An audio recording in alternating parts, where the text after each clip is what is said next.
Hello नमस्कार, मी शारदा. तुमचं सर्वांचं खूप खूप स्वागत आहे शारदा मराठी ब्लॉगमध्ये. माझ्या सर्व ताई दादा मैत्रिणींना गुड मॉर्निंग. श्री स्वामी समर्थ. आजचा वार आहे बुधवार आणि सकाळचे 11:30 वाजले. तर 11:30 वाजता मी नाशिकला निघाले. मी चालले नाशिकला वास्तुशांतीला. तर आम्ही दोघं जण जाणार होतो, पण यांना एका ठिकाणी वास्तुशांती, त्याच्यामुळे ते तिकडे गेले आणि मी नाशिकला चालले. तर बघा बसनी 1-2 करत चालले. तर मी आता त्र्यंबकेश्वरमध्ये पोहोचते. तर बघा त्र्यंबकेश्वरला सोमवारीच मी त्र्यंबकेश्वरला आले होते फेरीसाठी. तर तो व्हिडिओ टाकल्यानंतर आहे ना माझ्या सर्व ताईंना, दादांना, मैत्रिणींना आवडला आणि खूप छान छान कमेंट आल्या त्या व्हिडिओला. सर्वांना खूपच आवडला. त्र्यंबकेश्वर म्हटलं का 12 ज्योतिर्लिंगांपैकीचं एक ज्योतिर्लिंग आहे तिथे, त्याच्यामुळे ना 12ही महिने त्र्यंबकेश्वरमध्ये खूप भाविकांची गर्दी असते. इथे तुम्हाला बघा स्वामींचं केंद्र दिसतंय समोरच आणि इथून जायचं राहतंय स्वामींच्या केंद्रामध्ये. म्हटलं माझ्या सर्व ताईंना दुरून का होईना स्वामींचं दर्शन घडूया. तर मी आत्ताच पोचली आहे नाशिकमध्ये. आता इथे मी रिक्षामध्ये बसले, अजून 2-3 सीटं भरले का मग रिक्षा निघेल आणि मला जिथे जायचं आहे तिथे मी जाणार. मग चला.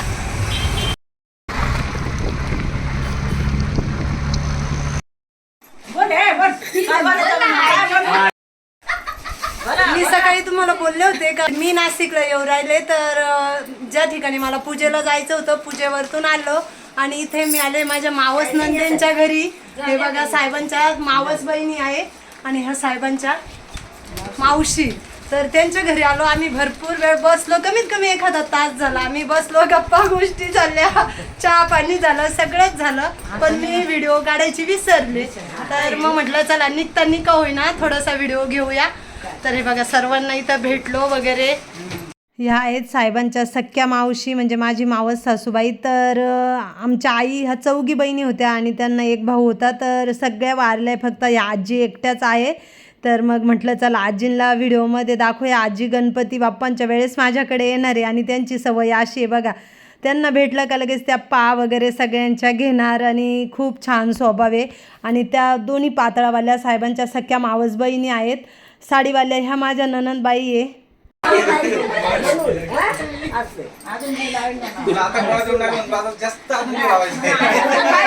माझे भाचे, त्यांचा मुलगा, हे बघा सगळेजण. तर मग म्हटलं चला भेटताना सांगायला त्यांना कोणला आई होती माझी पुतणी, ती माझी पुतणी लागते आणि भाचसून पण लागते. कमल दोन्ही पण ना. मग ही माझी भाचसून बाई, दाखवलं ना बाळा. इथे माझे भाचे, ननंदबाई, आजी, भाचसूनबाई सर्वजण. तर मग सगळ्यांचा इथे व्हिडिओ वगैरे घेतला. हे बघा माझ्या मावस नंदेचा किचन बघा किती छान आणि मस्त असं आवरेला आहे. बघा कसे भांडे रॅकला लावलेत.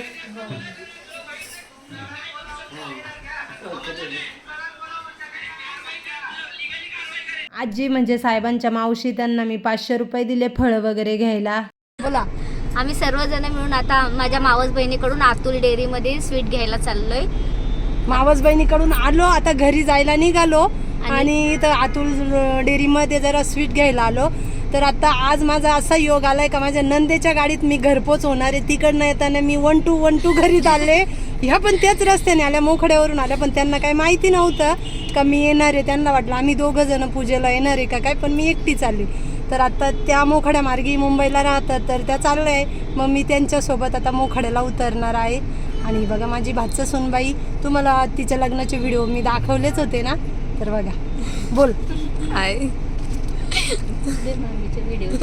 अख्खा माझ्या सख्या ननंद आहे साहेबांच्या पाठच्या आणि हे गाडी चालवतात माझे भाचे. तर ती जोडी योगिताची आणि शुभम भैयाची जोडी पुढं बसले आणि आम्ही दोघी ननंद भावजाय मस्तपैकी मागे बसलोय. गप्पा वगैरे चालल्या आहे आमच्या. थोडासा व्हिडिओ काढला गाडीमध्ये. हे बघा आमची भाचसूनबाई पहिल्यांदाच माझ्या घरी आली आहे. ये मामा सासऱ्यांनी भाचसूनबाईचं स्वागत केलं काय. आमच्या अक्कन त्या मुंबईला राहतात, तर त्या तिकडनं आल्या आहेत.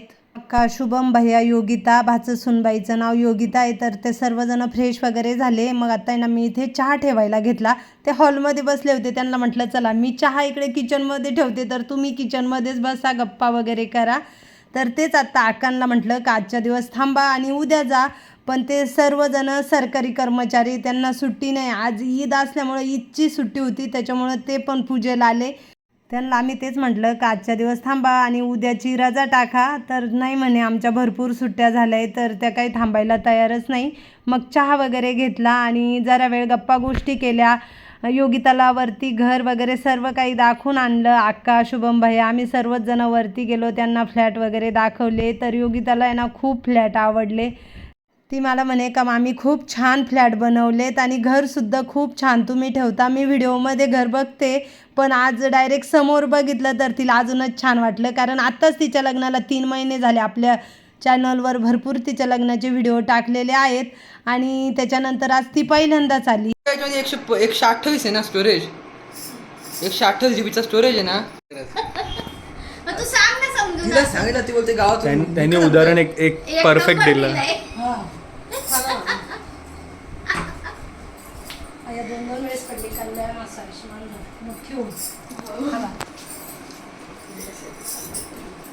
चालेल चला बाबा, तुझे स्वप्न पूर्ण होते. चालेल चला. काय लोणचं नकोस. योगिताला द्या, ती आपल्याकडे पहिल्यांदा मुकाम राहायला पाहिजे होता ना. अरे दिवाळीकडे ना असं काय करते की घ्यायचं कधी घेऊन टाकायचं. योगिता आमच्या दोघांच्या पाया पडली. हे आणि मी आधी आम्ही अक्कांच्या पाया पडलो, हळदी कुंकू दिलं आणि आता ते निघाले. अक्कांना आणि योगिताला साडीला पैसे दिले. योगिता पहिल्यांदाच आमच्याकडे आली होती आणि उद्या रक्षाबंधन पण आहे, तर योगायोगाने अक्का आल्या होत्या, तर मग म्हटलं चला त्यांना दोघींना साडीला पैसे देऊया. बाहेरच्या आजूबाजूची सर्व काही साफसफाई करायला घेतली. वरतून धुवत आले, जिना वगैरे पोर्च वगैरे सर्व काही स्वच्छ धुवून घेतला. आणि बघा हे ब्रश आहे ना, मी आत्ता 2 दिवसापूर्वी आणले होते. माझ्या मते शनिवारी मी गेले होते एक मॉलमध्ये, तर तिथून हे ब्रश आणले होते. खूप छान ब्रश आहे. खराट्याने कसं वाकून फरची चोळायला लागते, घासायला लागते, त्याच्यामुळे ना कधी कधी कंबर दुखतं. तर हे ब्रशने ना एकदम छान अशी फरची निघाली. सर्व घासून वगैरे काढली, तर बघा किती मस्त फरची निघाली. जरा निरमा पावडर वगैरे टाकून. आणि मग आता कमीत कमी 7-8 दिवस झाले का धुतलेलीच नव्हती. तर मग म्हटलं चला आता उद्या रक्षाबंधन आहे, तर आज घराच्या आजूबाजूची सर्व काही फरची साफसफाई करून घेऊया. म्हणजे दुसऱ्या दिवशी सणाला घर एकदम रेडी आणि तयार राहील. कसं सणाच्या आधी ही साफसफाई केली ना. आणि खरं सांगायचं ना तर मला आहे ना घराच्या आजूबाजूचं झाडायचं म्हटलं ना का झाडायच्यापेक्षा ना धुतलेलं मला खूप आवडतंय. कारण धुतलं ना का एकदम छान वाटतंय. तुला कामाचा कंटाळा नाही, पण तू माझं काम काढून टाक इथे. हां, मी कुठे शांत टी व्ही पाहत बसलो असतो, तू नाही आणि मी नाही.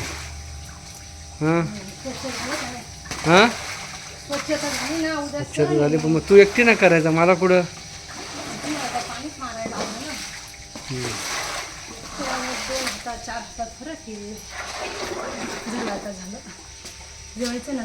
मला बाहेरचं धुवायचं होतं, तर त्याआधी ना मी स्वयंपाक पूर्ण करून घेतला, पण किचन असंच ठेवला होता. म्हटलं चला आधी बाहेरचं धुवून घेऊ आणि त्याच्यानंतर किचन आवरील आणि जेवण वगैरे पण करू. तर आता ना आम्हाला जेवण करायलाच बसायचं आहे. तर यांनी ना गरम पाणी करायला घेतलं. काय होतं, आम्ही गरम पाणी जेवणावरती पितो. मी केटलला गरम पाणी करायला ठेवते आणि काहीतरी कामामध्ये मी ते विसरून जाते आणि मग त्या पाण्याला ना उकळी येते. जेवण करता करताय ना मग तेवढं उकळीचं पाणी राहतं का ते पिताच येत नाही. त्याच्यामुळे ना मग यांनी पाणी गरम केलं आणि आता ना आम्ही जेवण करायला बसणार आहे. जेवण झाल्यानंतरच पूर्ण किचन आवरणार आहे. हे सकाळी घासलेले भांडे ते लावायचे आहे. पण मेन म्हणजे सणाच्या आधी माझं बाहेरचं सगळं काही घराच्या आजूबाजूचं धुवचूक झाली ना, त्याच्यामुळं खरंच खूप छान वाटतं. आणि सण म्हटल्यानंतर हे म्हणतात, सण म्हटलं का तुझा उत्साह बघायलाच नको, तुला खूप उत्साह असतोय. तर खरंच मला सणवार म्हटलं ना का छान वाटतं. आणि असं एरवी पण दररोजचं पण एकदम आनंदाने आणि उत्साहानेच मी काम करते. तो तर काही विषयच नाही. आपण काही थोडंच दुसऱ्याचं करतो, आपलं काम करतो, त्याच्यामुळे आनंद तर असायलाच पाहिजे. तर चला आम्ही जेवण करायला बसतो आणि जेवण झाल्यानंतर भेटते. ऑफिसमधून आले, फ्रेश वगैरे झाले, चहा घेतला आणि मग त्याच्यानंतर केस वगैरे काहीच नाही विंचरले, गंध पावडर पण नाही केली, स्वयंपाक बनवून घेतला. स्वयंपाक झाल्यानंतर मग बाहेरचं धुतलं. आज जरा लवकरच स्वयंपाक बनवला होता. म्हटलं चला घराच्या आजूबाजूचं धुवायचं आहे आणि ते धुवून झालं का खरंच मग खूप दमल्यासारखं होतं आहे, मग काही करायची इच्छा होत नाही. म्हणूनच स्वयंपाक केला. कमीत कमी बाहेरची साफसफाई व्यवस्थित करायची म्हटली का मला 1.5-2 तास तर नक्कीच लागून जातात. तर कुठे वेळ जातो ना अक्षरशः कळत नाही.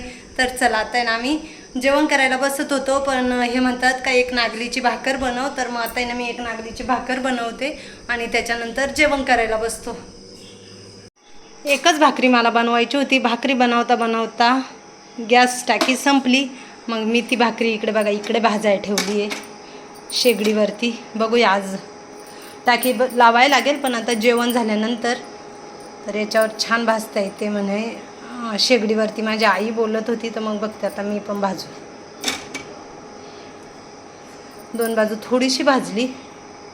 तर चल आता ह्या व्हिडिओचा एंड करते. कसा वाटला आजचा व्हिडिओ कमेंटमध्ये नक्कीच सांगा. व्हिडिओ आवडला तर लाईक शेअर, चॅनलला सबस्क्राईब करा. लवकरच नवीन व्हिडिओ घेऊन येईल.